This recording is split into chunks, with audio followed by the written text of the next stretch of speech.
All right. Hi, this is Phil Swift here from Terra Nova School of Swords, MSS, and we are celebrating our sixth workshop online lecture. I'm glad this is still going strong.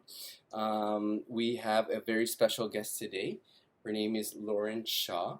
She's been practicing HEMA since 2011, and in 2019, her and her friends started a non-for-profit HEMA club in Calgary called Fellowship of the Sword. She took on multiple roles, including treasurer, scheduler, communication manager, co-instructor, and also co-instructor of the Intro to Longsword course. And now she also teaches sword and buckler. You guys should check out Lauren's YouTube channel, Lauren Danger Shaw. Her channel has very cool informative videos showcasing all sorts of weapons. You should definitely check it out. All right, Lauren, thank you for speaking. You may Oh, take it. thanks for having me. Really appreciate being here. This is great. Yeah. And as for the YouTube stuff, you might say it's a very diverse channel.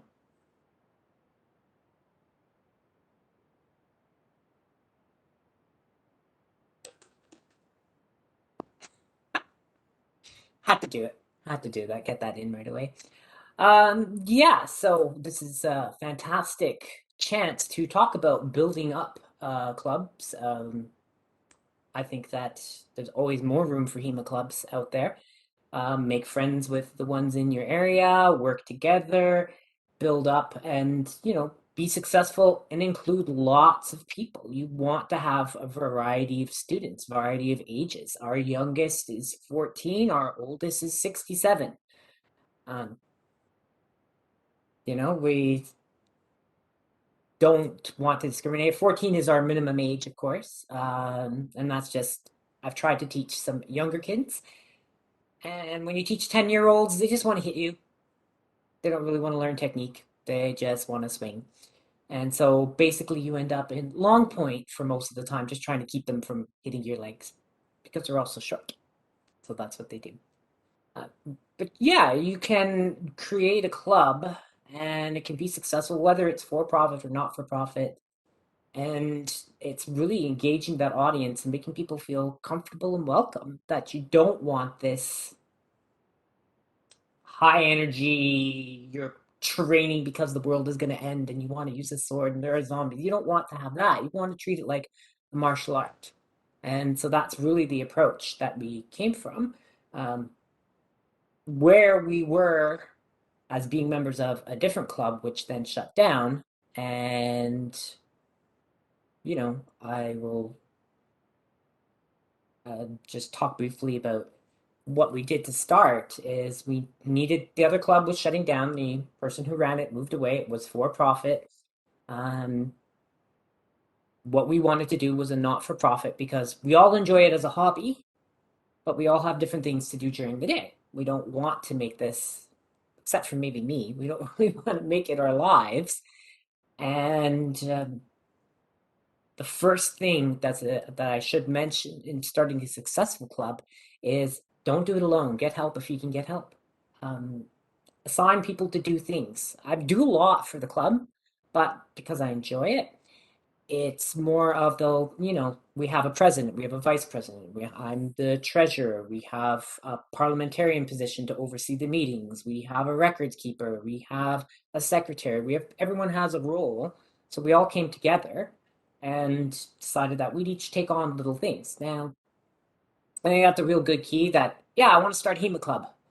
Well, if you don't know anyone in your area, the first thing you need to do is get a few people who are interested. And to really make them feel included, uh, assign them things, bring them in, give them, and it might be tough to give, trust to people that you just met. But as you get to know them a little bit, have them take on roles, take the pressure off of your shoulders so that what you're doing is building um, more of a circle of people, and so different people can take it on. Like for example, we qualified for a government grant, and our president does all the grant work. That's just something he takes on.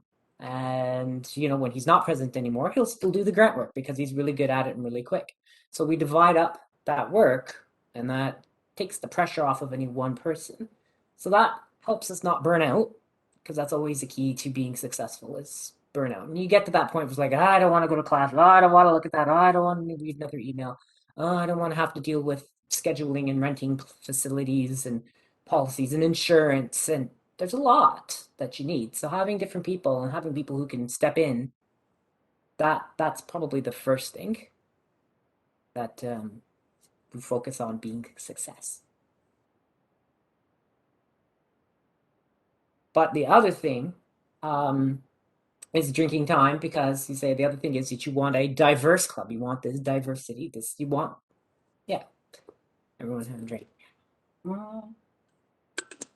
And there are ways to do that. So as much as being successful, you want to be open. So I mentioned that we have age 14 and our oldest is age 67. So one thing, age. There are people who can start HEMA at any age, because it's not, and I mean, yes, you could do ringing, you could do the grappling, you could do the throws, and maybe not everyone wants to do that. But if you were just doing um, a Blossfect, you're just doing your longsword basics.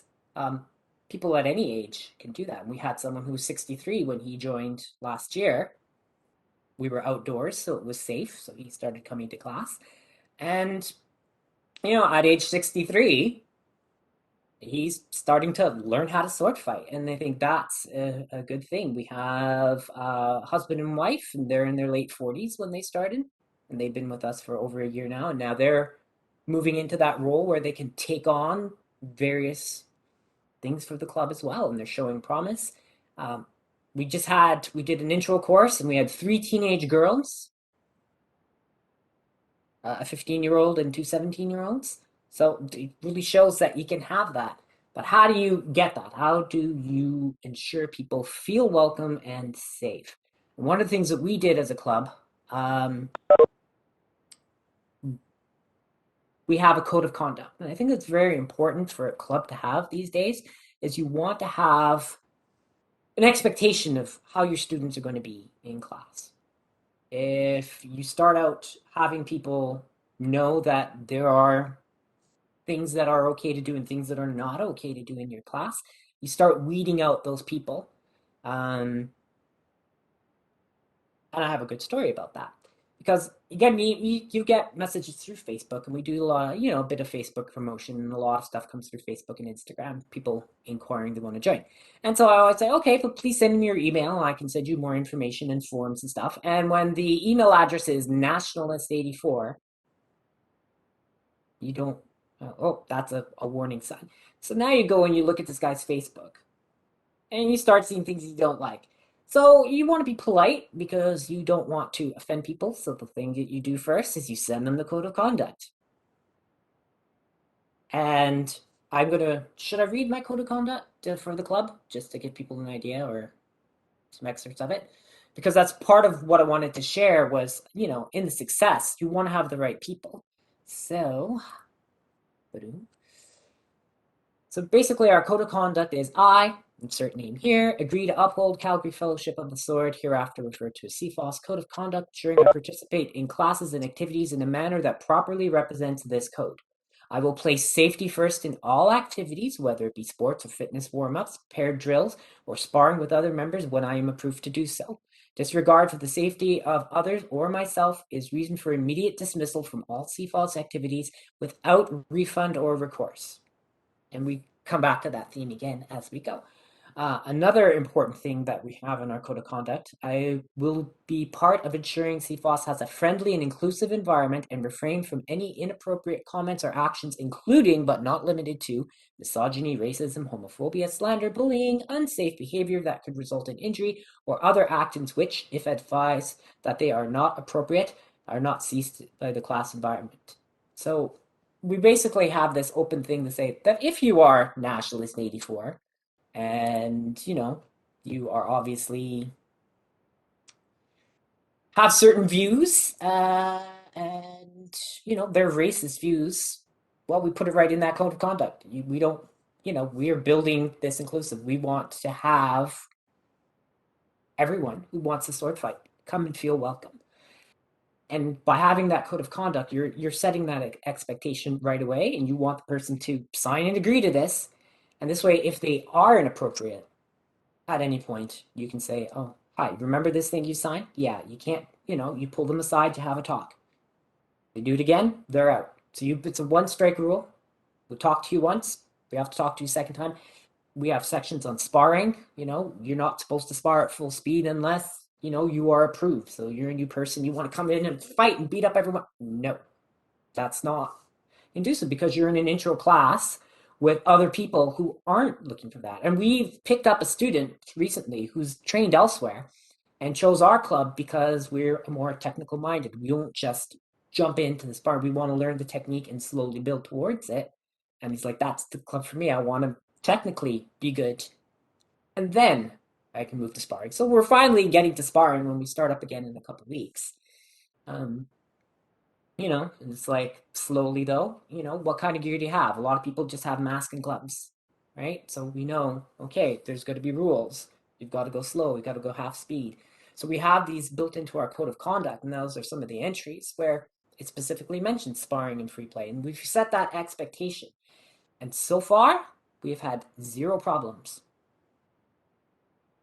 because we haven't brought anyone to class because we're weeding them out. We don't have those problem people showing up in class who are troublesome.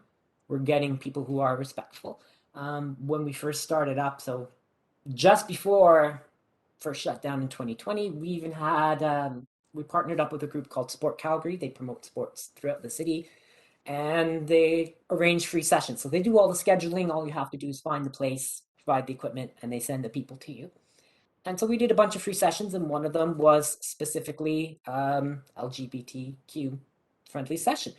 And that's who we got. And it was fantastic. And they were happy and thrilled and they felt comfortable being in the class.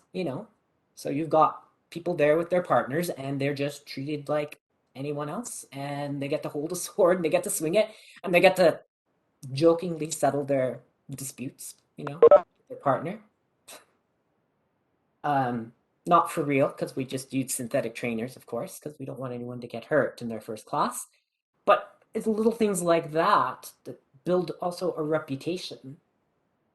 So, code of conduct saying that we can have, um, you know, people are going to come to class and have these expectations. So, we want you to be friendly. We want safety is our primary goal. We don't want anyone to get hurt. We do not want to fill out insurance claims because it comes down to me to have to do those, and I don't want to do them. Um, we want everyone to feel friendly and respectful. We want everyone to feel welcome. And we want to make sure that people aren't there just to spar. In the previous iteration of the club that we had in Calgary, before I had joined, there were people who were there to spar, just to hurt people. And you could hit them and they would never, and they would have a welt. Oh, you didn't hit me. Well, yeah. Lift up your shirt. Yeah, what's that? Right? Little things like that. So there are always those people. And I think that your success is setting it up on day one, before they ever, on day one of inquiry, they have those expectations. And if you have the expectations of them and they know it, oh, yeah, that's right. Assholes. Let's face it. There are people out there who just want to hurt other people. And there are martial arts for that. I mean, go to MMA and get your ass kicked and go home and be grumpy about it, because that's what'll happen. We do this because it's a fun hobby, and we don't want to bring that kind of energy in. So we had our code of conduct, and like I said, it's been great. We've had lots of fantastic people, and being able to train outdoors has really saved our club of late. So we got a lot of nice sunny days in Calgary in the summer. So we were able to run lots of little classes. We didn't get, from the summertime, we only got a couple people who stuck with us. But, as we got into the fall and the government said we could do things, we ran some classes. We've had some good retention. And one of our best students is 14 and short, but he feels welcome and comfortable in class. We encourage him. He and his dad come to class. They have masks. They have Red Dragon gloves. Just this, something that they got for Christmas. Mom bought them each Red Dragon gloves for Christmas. They've picked up black fencer, synthetic training swords. They're excited to go, and this kid, we treat him just like anyone else, and he executes moves perfectly. Like his dad couldn't make it to class, so we babysat him essentially. We don't need to though. Like he just does the moves. So we want to build that, and we feel good that we can have anyone come into class, from that age 14 all the way up into their 60s, and we see that progress because we encourage them. Because we don't treat them as, oh, well, you're a kid, so you're gonna have the kid that no, you know, you're here to learn, we're here to teach. Let's see what you learn. That's the other thing that we do as a club that helps guarantee that kind of safety and diversity. In attention. Um, is that we make everyone go through an intro course. So not every club can have this. I understand, realize some clubs, based on their size or their availability for space, might have to run their new students alongside their existing students, which is good because it then shows, who are the other people in your club that you're going to join. But we like to run an intro program uh, because this gives them a chance to really get the focus on them and feel welcome, and they get all the attention, and they don't have to worry that they're distracted by other people in the class or that there's a different style is going on. So we give them all that focus, we give them all the information. We always make sure at the end of every class to say, are there questions? How you feeling? Did you enjoy it? That is a really big question that we like to ask, and I think a lot of clubs make sure you ask, you're having fun? Did you enjoy today's class? What would you like to learn? What would we change? And we do a lot of that, especially with our newer people, is to ask them if they're enjoying it and really change the course content. So we have about 26 longsword courses that we can run through and then repeat. So we can go half a year, not teach anything, repeat really.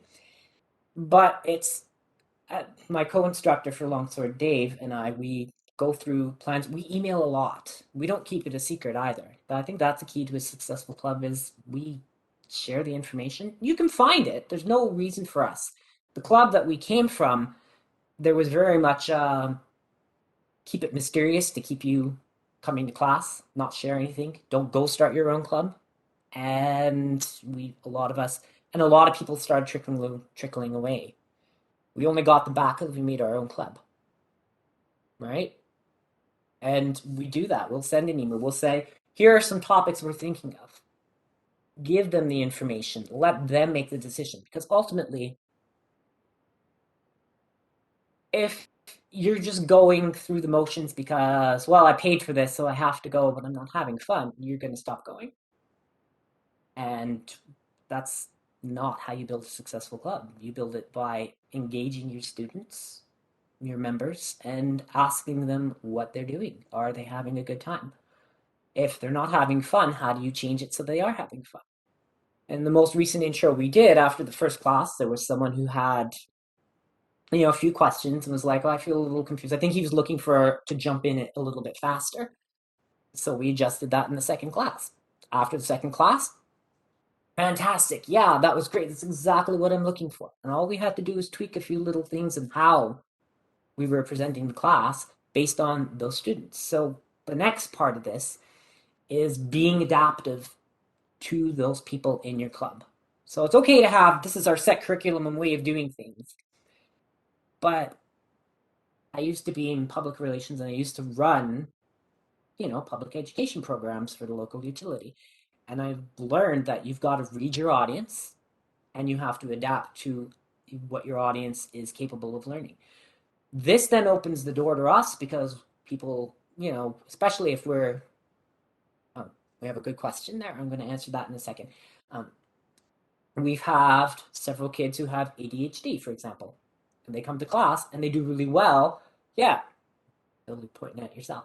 Because we adapt to them, and as we cycle through and we keep the class intros small, we can focus and we can adapt to their learning style. So we're not just saying, here we go, this is our curriculum, and we do this, and we do these 5 things exactly the same way all the time.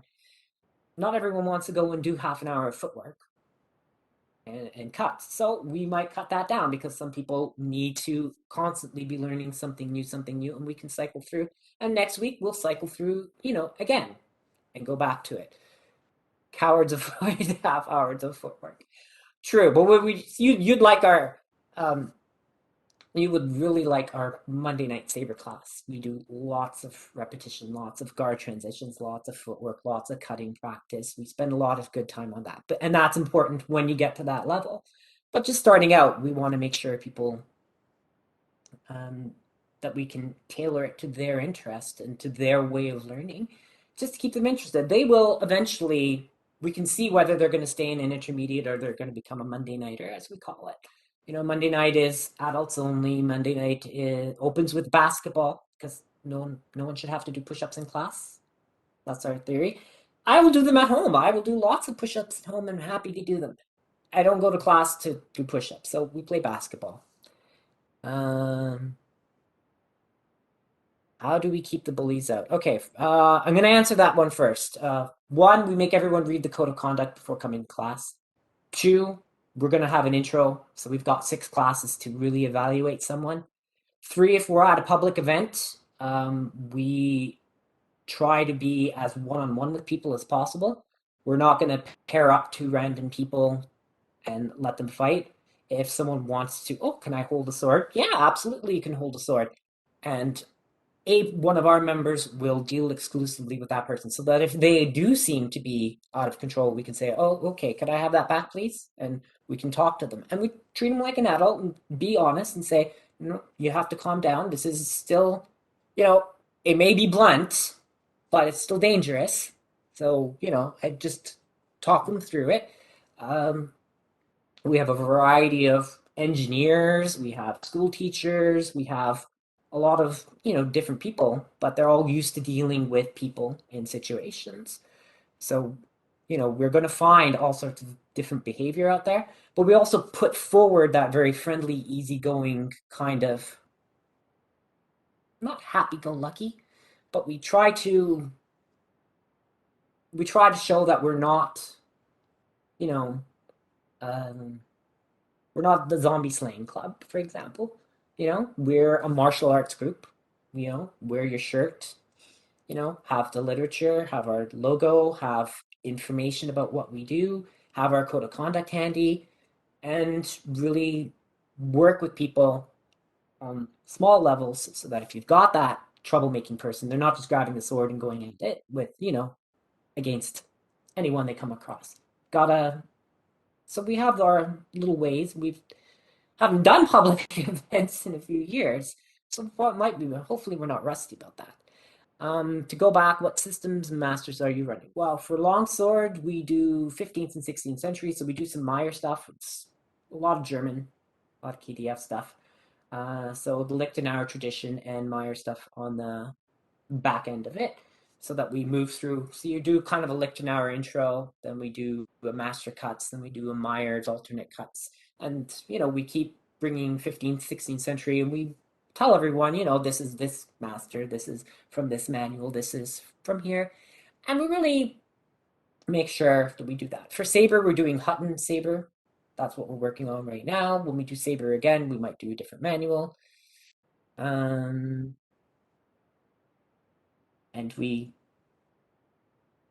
for Sword and Buckler, we did a 133, but I'm probably going to do more of a 15th century next time I run it. Rapier, we haven't decided yet, but as a new club, we're building new content constantly. For staff, we do Silver and Sweatnam, for example. Yeah.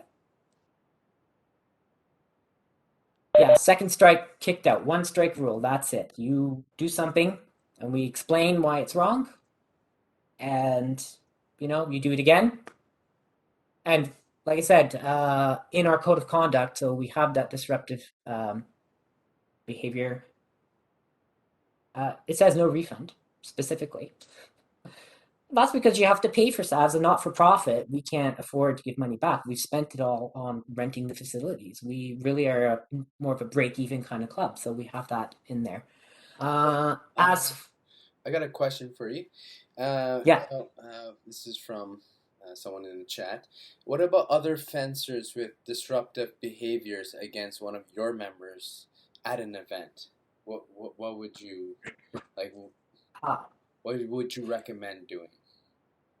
what would I recommend doing? Well, if you have someone from another club who's there and being disruptive against one of your members, I think the first thing to do is to pull your member out of whatever that situation is, especially if it's not safe, to go and get their member, and you can tell them. And if they have coaches or instructors from that club that are there, that definitely, you don't want to confront the situation head on, especially when people have swords in their hands, someone is being belligerent, overly aggressive, not following rules of a tournament. You might want to speak with whoever's coaching that person, an instructor, point out the problem, introduce yourself as an instructor or a senior member of that club.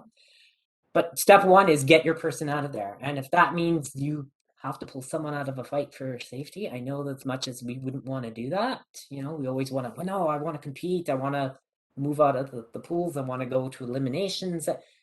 Safety has to come first. And if it's not safe for one of your members to interact, and you don't let them interact. You've got to look after your people that way. Um, and as much as one of your members might want, no, no, I can handle it. If you detect that there's a problem, you have to pull them out.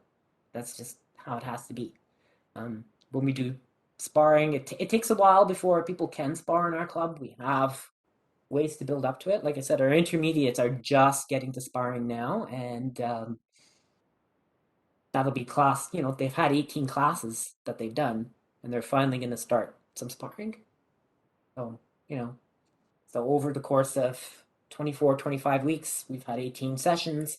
Now they can spar. So for our own members, we make sure to control it. When it's people from other clubs, if it were at just a public demonstration event, and we've had people from reenactment groups and they want to spar and they know some HEMA and they do stuff, but we set the expectations as well at the beginning when we deal with other clubs. We're thankful because the other club in Calgary, the Forge, we're really good friends with them. And they also have this kind of level of respect. So when we join in and do anything with them, even if it's just a fun little bit, we know that everyone's going to be safe. But again, at those bigger events, if you're coaching someone or looking after one of your members, step one, their safety is paramount. Pull them out if it's too dangerous.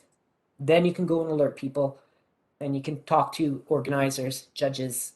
You can move from there and let them, it's their event. If it's not the event you're running, then that's fine. If it is the event you're running, if you're in charge of the event, you can just kick that person out. But you've got to also, you can't just say, okay, you're out and make a big scene of it. You'll have to pull that person aside, get some other members of the club, explain what happened. And it's kind of like the one strike rule we have within our club. If you do something wrong, you get a warning, you do it again, you're out. You could then put that into place if it's your event. And if they continue being a problem, then you have to ask them to leave.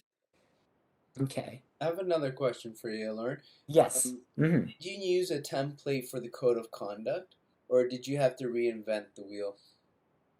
We looked at the HEMA Alliance for a lot of stuff to just get some basic idea, but it was pretty simple. What we did to make our code of conduct was we had a meeting and we talked about all the things that were important to how we conduct ourselves. We just threw out little, 5 or 6 word statements as to what are we as a club. And we just came up with a bunch of points, and then our secretary wrote it all up, and then we just took turns, a couple of us just edited them into little paragraphs. And so what did we want to be as a club? So your code of conduct is really how you see your club. Make your point form list and turn each one of them into 1 or 2 sentences that describe this is who we are, and approach how you want to deal with people that you aren't happy with. What is your policy? Is it going to be 2 strikes, 3 strikes, or is it only one? Are you predominantly a club that wants to promote sparring and going to tournaments? Set that out in your code of conduct. To say, please be aware, this is a club that does full speed sparring when you're ready for it, and you will be required to buy equipment. So you have to put that together in order to, have that expectation set up first. So writing your code of conduct is really just you and your club mates outlining what it is you want. And you just put it into a document, have people read it, sign it, and that's it. So you don't need a template for a code of conduct. Um, but like I said, we went to the HEMA Alliance. We also have a waiver that everyone signs, and we kind of got some ideas from that. So you can find some things online from different clubs and look at them, use that as inspiration. But your code of conduct really should be your own. It should be based on how you run your club and how you want to see your club, and you want others to see it. Oh, there was a question in the chat. Did I attend events where behavior is endorsed?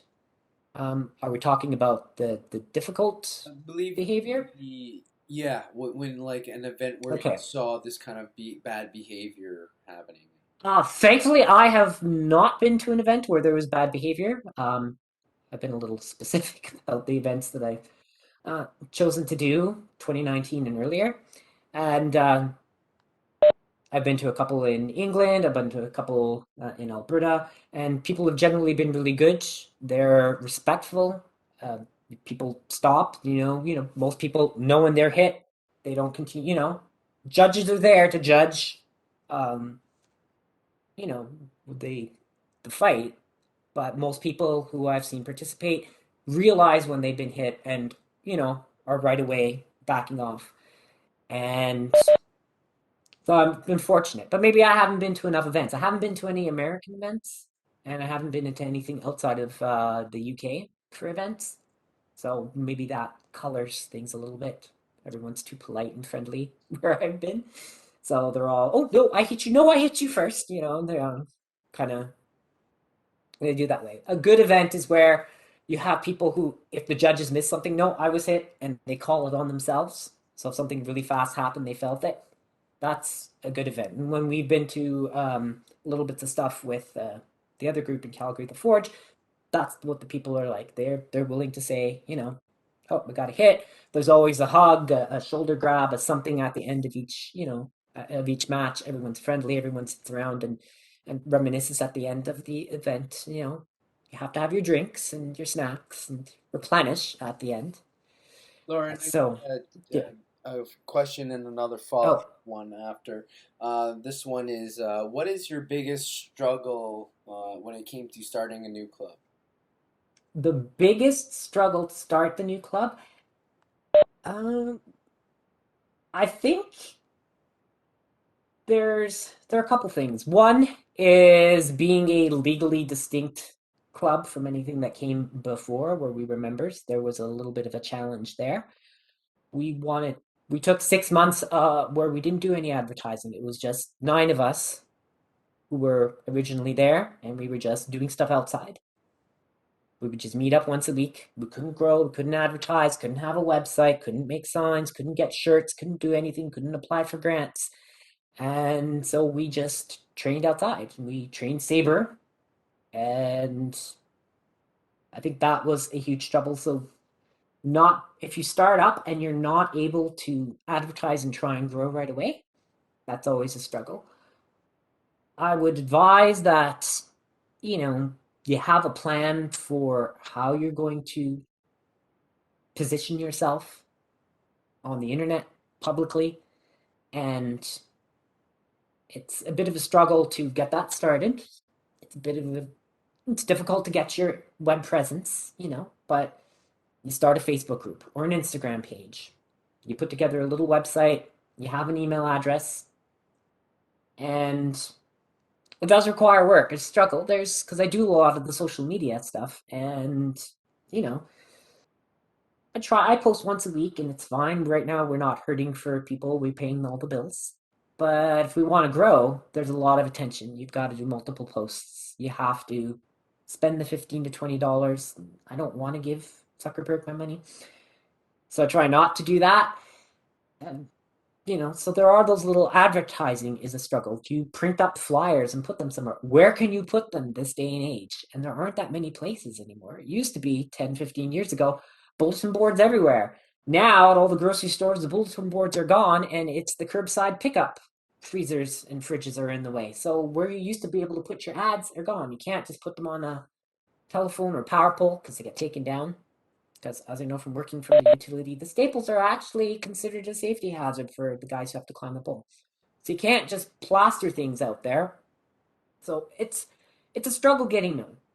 Put it that way. I think that's the biggest struggle is having people know you exist. And it takes time. And like I said, we didn't really now we finally had our growth. We tried in 2019, beginning in 2020, pandemic comes along, but we didn't really have that retention. And I think we were also fairly new as being full time, well, not full time instructors, but fully in charge of classes. Whereas before, some of us used to help teach, there was someone else who was in charge. So it took us a while to get in the groove of teaching, but it's that letting people know you exist. That's the biggest struggle. Lauren, Always the struggle. the follow-up question comes from me. Now, what is your marketing strategy for picking up diverse age groups, genders?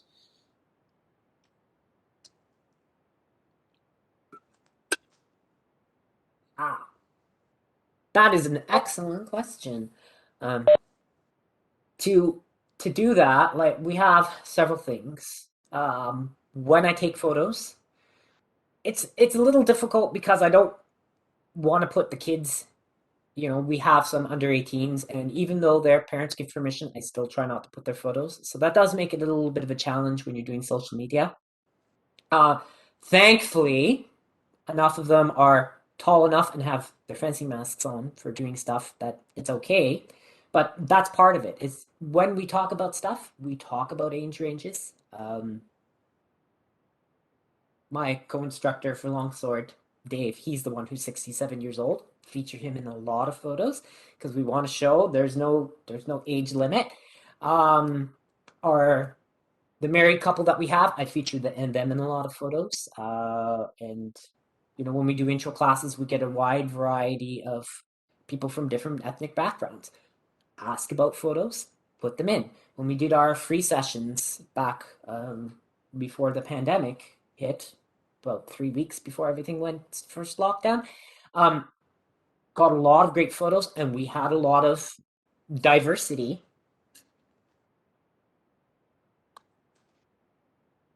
uh, in the people who attended those classes. We had a young couple, Asian couple. They came back a second time because we ran 3 sessions. They loved the first one so much, and that goes to show. So when we take photos and we do photo waivers for when we do public events and sessions and stuff, we make sure you want to show that those people are in the photos. Okay, I shouldn't say it like that. We want to make sure that we have the photo of the class and that we feature everyone and show that we have people from all sorts of different backgrounds. And it is not a marketing tactic where we purposely say, oh, okay, make sure that you only take pictures of certain ethnicities to try and say that we're a thing. We want do a group photo, and we use that group photo that shows everybody. So we have the person with the pink hair next to the person from India, next to the British type person, next to the I don't know, a little bit too well dressed for doing sword fighting, but wore a collared shirt to come do this anyway. Put them all into a photo, and we do. And this is something I picked up from some friends that I have in England. And a lot of places now do this when they do their seminar and tournament photos. You always do the nice photo, and then you always do the zany photo. I like to use the zany photo where everyone's stop motion attacking each other or doing a silly face, and put that in as well. And so when we build that marketing, um, I like to use those photos. And here's a thing that we don't really think about. What about height?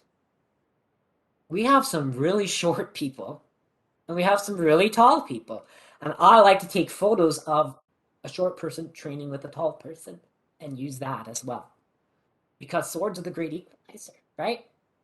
You know, um, I take a lot of the photos and I don't end up in most of them, which might be a drawback because we do want to encourage more women to be in it. But yeah, I do the height thing on purpose. If I see that a taller person, a shorter person, I want a picture of that because that is a really good way to show, see, two different people. You think, oh yeah, that big tall one has the advantage, but you can still do the drill successfully regardless of your height, right? So I do that a lot as well when I get that chance. It's like pull out the phone, quick, take the picture, put it away. I'd And like to add oh, please do. your answer there, but I found that one thing that really worked for my club as well, especially during COVID times, was family classes. Like hosting classes that invite like father and daughter or mother and son or siblings or whatever. Basically, someone from two people or a pair from their own bubble. And then you start getting all sorts of, really diverse people. Mm-hmm. And it's just really cute to see like father and daughter fighting and or training, right? Son and it's just good bonding time as well. Sorry, I just wanted to add that because it really worked for us. No, that's yeah, that's something I'd love to organize that when we go outdoors in the summer, under the nice weather, and just do a one-off 3 hour type of thing. Doesn't have to cost much, and just make it a token amount to go to the club to pay for whatever. And but yeah, I mean, and we do have a father son in our intermediate, and we just had a father son in our intro. And the the 14-year-old that's really good, he comes with his dad, and they oh yeah, they do the techniques well, and they really and they always want to pair together, and they've got their masks and their gloves and their swords, and they it's like, okay, this is a cut to the head, and you're wearing the mask, and you can do it at a moderate speed. They've got it, and they do it down, and they have fun. So that's good. In our intro class, we have a father and son who are coming back to do more, to do another 6 weeks. So yeah, family class. Definitely have to get on that. Another thing that we can do for that, whether it's age diversity, particularly if you want to get that age group, is when I write posts for social media, if I'm promoting a new start for things, I mention the age groups. So when we start out, it's like, yeah, anywhere from 14 to yeah, I mentioned the ages of people that we have. So yeah, anywhere from 14 to 67 are in our club right now. The age isn't a barrier. Mention those things. Mention that everyone is welcome. And then you have those photos to back it up, and you have people with smiles on their faces holding a sword, and you put that in, and that's really what sells it. And because they're smiling, it's not the grim sword fighter look. It's happy people doing a hobby. Yeah. So, and when a public space to run some of our summer intro classes. Yeah, we've done that as well. We have a nice public space that we like to use and we don't have to pay for, as long as no one else has booked it. The city doesn't really care when we're out there, and that tends to get people dropping. There is there is the drawback of you do get those overly excited, aggressive people. They mean well, but they're there. Oh yeah, you're more than welcome to watch, and I'll come handy. You can hold the thing. And we had that happen during one of our staff classes outside, where you're supposed to maintain 2 meters of distance.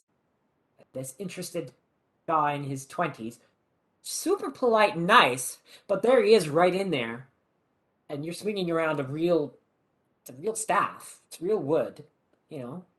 It's gonna hurt. And he wants to get right in there, and it's like, no, no, wait. First of all, we're supposed to be 2 meters apart, and that's why we're using a 2 meter staff. Second, you can't stand next to the person while they're doing the drill and ask them questions. They're doing the drill, right? So you do have that challenge being in public, but it is really good for promotion. Um, Friends happen to see you and say, "Hey, didn't I see you in the park the other day? Oh, that's so cool. I'll make sure I honk and bring attention to you next time I drive by." Um, but yeah, you get people who walk up. Not everyone signs up. Not everyone signs up, sadly. But, we get people who are interested. And so they do, you get that interest. It helps spread things. You get email addresses, you send them information. Not everyone responds, but But yeah, I like that. That's, and then when we're outside in the summer, we do have that visual component.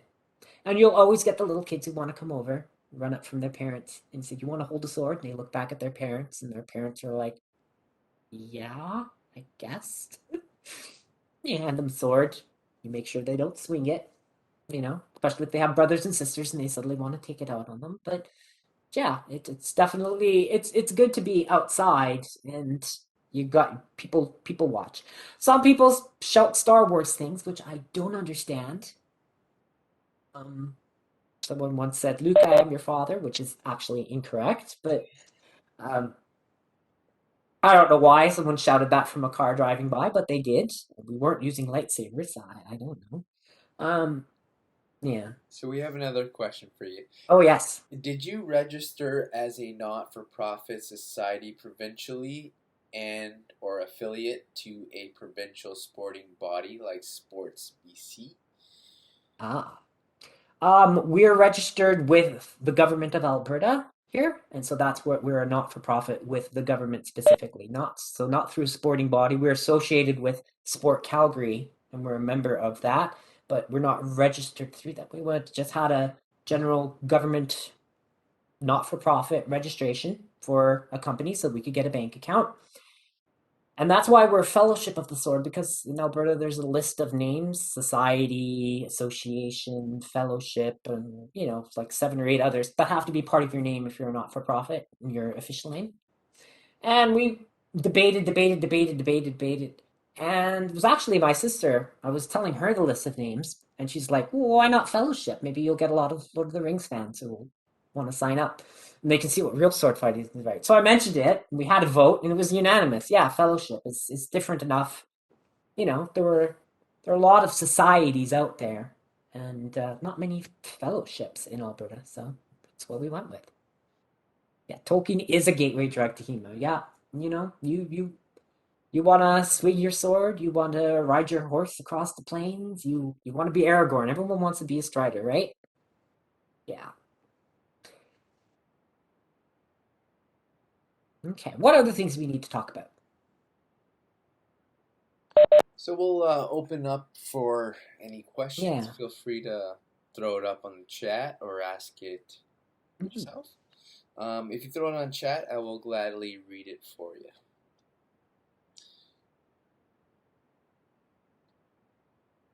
Yeah, I was lucky. I did have a student who was 60 years old.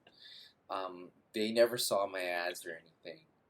Uh, I I think their daughter saw one of my ads. It's Mhm. like my dad needs to do this, and she signed him up. So that was the only way I got my Mhm.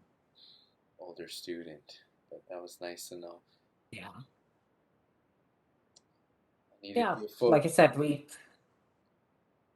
definitely skew mid 30s and a lot of 40s and early 50s yeah. for most of us. That seems to be our core group, with a few younger people here and there, and then a couple older people here and there. So, but we all share the complaints, the knees, the hips, the shoulders, all the aches and pains. So we all get along that way, and I think that's another thing in building a successful club. You have to have non-HEMA days every now and then. Yeah, Um, my other yeah. question for you is like so like I my for our school I have my age groups like for it'd be like 12 to or 13 to 15 would be my youths. Um, so I don't pair the Mm-hmm. youths up with the adults unless it's like a family class because I trust the dad Yeah. not to Mm-hmm. destroy the son or vice versa Yes. or Yeah. mother not to Exactly. so Mm-hmm. um but I have never tried to mix them publicly, like what you were saying. So you're saying Mm-hmm. in your class you may have 14 youths that are 14 up to all the way up to as old as you can get and swing a sword. Yes. So how do they pair up? Like how does that work in drill format? And It's surprisingly well. We have one, let's see, the gentleman who's 63, we have paired him up with a 17-year-old, and they have got on quite well. Cool. But I think because these are people who are buying a fencing mask, who are buying a synthetic sword, they're who are looking at, yeah, they're investing in stuff. They want to be there. And we also promote that being friendly and being safe. And they just they were standing next to each other in one of the classes, and now they pair up regularly. That's Um, amazing to hear. Like, and it'd be awesome to see too. I assume. yeah. Like, wow, cool. Does anyone have What? any other questions? My issue is for our club is we have a ridiculously high number of testosterone compared to estrogen. So Mm-hmm. we're like, I average maybe one female per class. Mm-hmm. So, do you have any suggestions how we may? And yeah, she's really good though. Do you have any suggestions on how a club like mine could maybe attract more of the opposite sex? Well, it's a little tricky getting them to stay. We get about in our intro classes, we were about 40% women. Like I said, we had three teenage girls, one adult um, woman in our last intro intake that we did out of 10 people. So, 40%. That's pretty good. Retention is tricky though. Um, One of the things that you want to do is uh, can have a ladies only class intro. And if they want to continue on, hopefully you get two of them and pair them up to start, but also then halfway through the class, alternate them to someone else. You want to show them that, A, you want to, okay, we women like to, make friendships. We easily get along, we build friends, we build friendships, not build friends. We're not putting together actual people. uh, we build friendships, relatively easily. But at the same time, you want to feel included with other people in class. So if you know that you have members in your class that are very easygoing and have that inclination of training and being very polite and gentle about being able to show movements, uh, you know, work a particular drill, start them off, you know, okay, you got two women in the class, they start half the class, and then switch them out to someone else for the rest of the class. They built a little, maybe we've built a bond with someone in the class that we can see next week.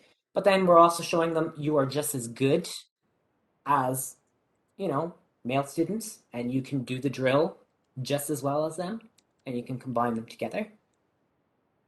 Yeah.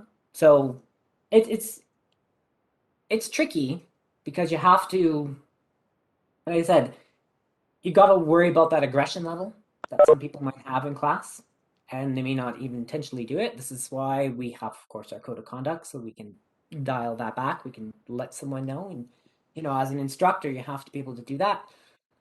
But at the same time, I have the benefit of being an instructor and showing that, oh, look, I got all these skills. And, I often get talked up about the skills that I have by these people who have known me for over 10 years and seen how bad I was in my first couple of months compared to how good I can be now and how much control I can have and the trust level that we have for each other. So it sets a good example. That would lead me to say that if you've got one female student who's really good, if possible, feature her in things, in in photos, in video clips, in public events. See if you can have we. It's like representation in movies. We like to see ourselves in what we watch, right? And for the longest time, Hollywood has had a representation problem. So being able to show that there are women who can do these things and put that out there forward, that's what's inspirational. There are little girls who want to swing swords and run around with them. You want to plant those seeds. And so as they get old enough, they're like, oh, that's cool. I want to do that. Like I said, we get a lot of them in our intro programs. We did a free event last fall. We all had to wear masks. It was not very comfortable. But I did this free event and it was for teenagers. And again, 7 kids showed up, 3 boys, 4 girls. They're out there. But you have to make sure they can see themselves in the class. That's really what matters. That's why I want to have the photo of the tall person and the short person. That's why I want everyone in the picture, as many people as I can get, so we can see that there are the different backgrounds of people in our class. Yes, there are a lot of white males who do this, but by showing that there are also other people who do this too, people then see that they can fit in. They see themselves somehow, and it brings them in. At least lets them try it out for a couple of weeks.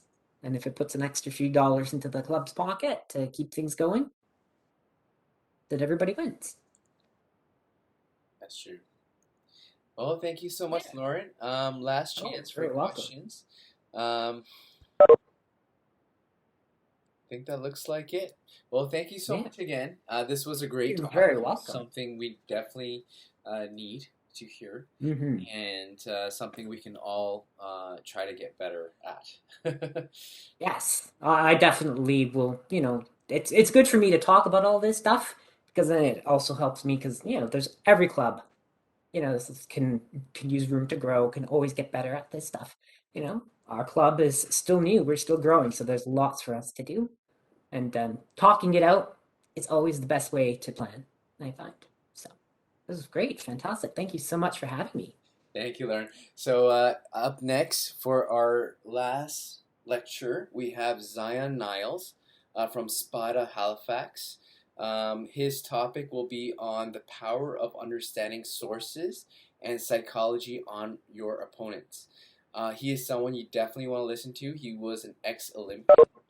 I believe he fought for Barbados in epee during, forget which Olympics it was. I want to say 2015, maybe. But okay. Thank you guys, and have a good night. Thank you, Lauren. I really appreciate you coming by. Thanks so much.